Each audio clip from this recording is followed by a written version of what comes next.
All right, so we're going to try this again. So this is going to be section 3.3, which is all about different expressions and how they are equivalent and all the different properties that we have for our four operations. So make sure you have the notes that match what you're seeing here. Again, if you don't, you definitely want to pause the video and go and get those because you need them in order to do the video. Also, if you don't have your notes for whatever reason, then make sure I have them on Google Classroom. You could print it out, or if you don't have a printer, just write it on a piece of paper with all the practice examples, and you can just scribe it in the notes tomorrow when you get to school. Okay, so expressions with the same value are called, this is equivalent expressions. Equivalent kind of has the word equal kind of sort of in it. So that's how I remember that equal, equivalent, they both mean the same exact thing. So for example, if you have 7 plus 5, which is 12, and you have 6 plus 6, which are 12, those are equivalent expressions because they both equal the same answer. So just to try another one here, if I did like 5 times 3, that could also be equal to 10 plus 5 because they both equal 15. So equivalent expressions are just two math problems that equal the same exact answer. These ones are numerical because they have all numbers, but you can also do it with algebraic. So the one I have here, b plus 7, is the same thing as 7 plus b. Those are also equivalent because if you knew what b was, then you could evaluate it and you would get the same answer. So I want you to pause the video and come up with two math problems that would equal the same answer. You can either do a numerical one like I have here, or you can do an algebraic one with a letter. Okay, the next part of this is properties of adding, subtracting, multiplying, and dividing. So the blank property states that the order that you blank or blank in does not matter. You will get the same answer. So hopefully some of you guys might have remembered this from last year, but the first one is called the commutative property. So the commutative property states that the order that you blank or blank in does not matter. You will get the same answer. So there's only two operations out of the four where you could switch the order around and you still get the same answer. So one of them is multiplication and the other one is addition. So make sure you fill in these blanks. Okay, so you can add or multiply in whatever order you want. You're going to get the same exact answer every single time. So for the example I put here, 7 plus 5 is the same answer as 5 plus 7. You're going to get 12. 3 times 2 is the same answer as 2 times 3. You're both going to get 6. Okay? Take a second and see if you can answer this question. It says, which two operations does the commutative property not work for? Meaning, if you change the order around, you do not get the same answer. So those two would be subtraction and division. If you switch the order around on those, you are not going to get the same answer. So a way that I remember commutative is commute, like when I go to school every morning, I'm commuting to work. So I'm going there and I'm coming back. So I'm going in one direction on the way there and one direction on the way back. Either way, I'm getting where I need to be. So this is kind of like the same thing. I'm switching the order around, still getting the same answer. So on this line, I want you to pause the video and give me an example of the commutative property. So basically, you're going to write a problem one way and then switch the order around and show that you would still get the same answer when you solve it. So pause the video, try that one. The next one is the blank property that states that if you regroup the parentheses around different multiplication or addition, you will get the same answer. So this is called the associative property. So make sure you write that down, associative property. So associate means like if you're associating yourself with a group of friends. So example, say there's you and you have 3 friends.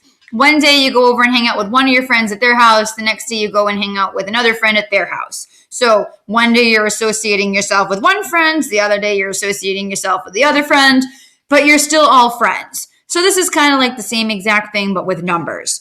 So if you look at the example I did here, the parentheses are who's associating. So think of your parentheses as your friends. So So for example, I have 7 plus 3 plus 2. And then over here, I also have 7 plus 3 plus 2. But in the first one, I'm associating the 3 plus 2 in the parentheses. And in the second one, I'm associating the 7 plus 3. The order of the numbers are exactly the same. All I did was move the parentheses. But when you do this, you're still going to get the same exact answer. So I want you to pause the video and make up an example for here. I want you to try a multiplication one. So you need 3 numbers with a parentheses around 2 of them, and then the same 3 numbers in the same order with the parentheses around the other 2. And you're showing that if you did solve this, you're going to get the same exact answer. So for this one, 3 plus 2 is 5, plus 7 is 12. This one, 7 plus 3 is 10, plus 2 is still 12.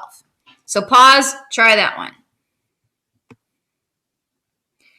Okay, we got 2 properties left. So this property, the blank property of 0, states that any number added to 0 equals itself. So since we're talking about addition, this is the addition property of 0.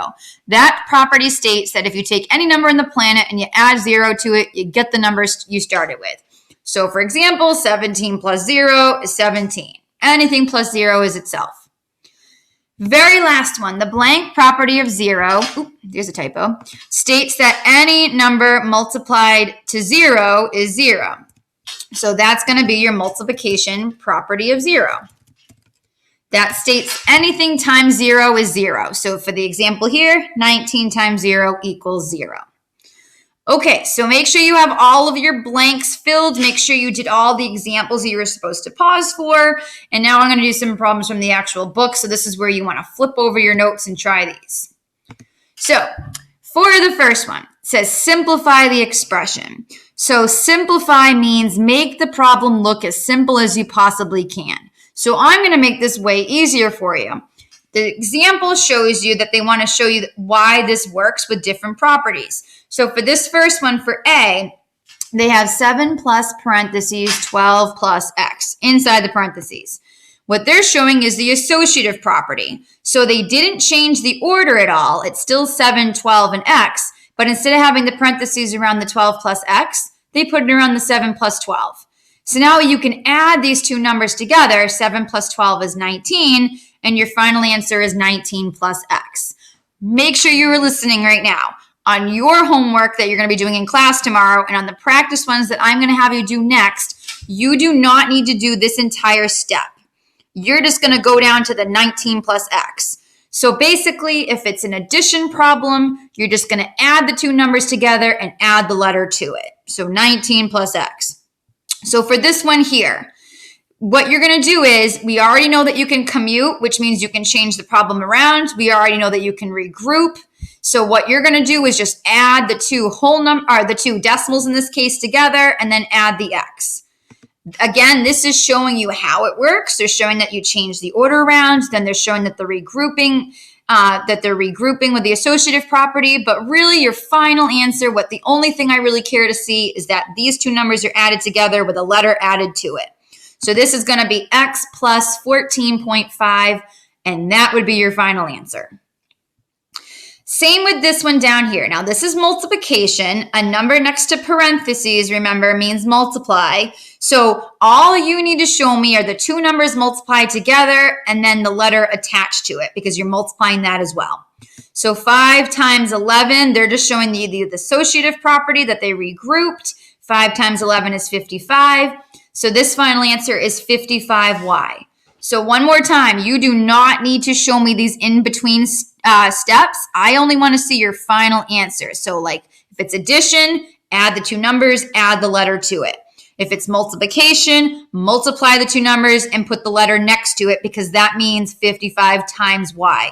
And if you remember from the other day, this 55 is called your coefficient. So I'm going to have you try these 3. So pause the video and try these 3.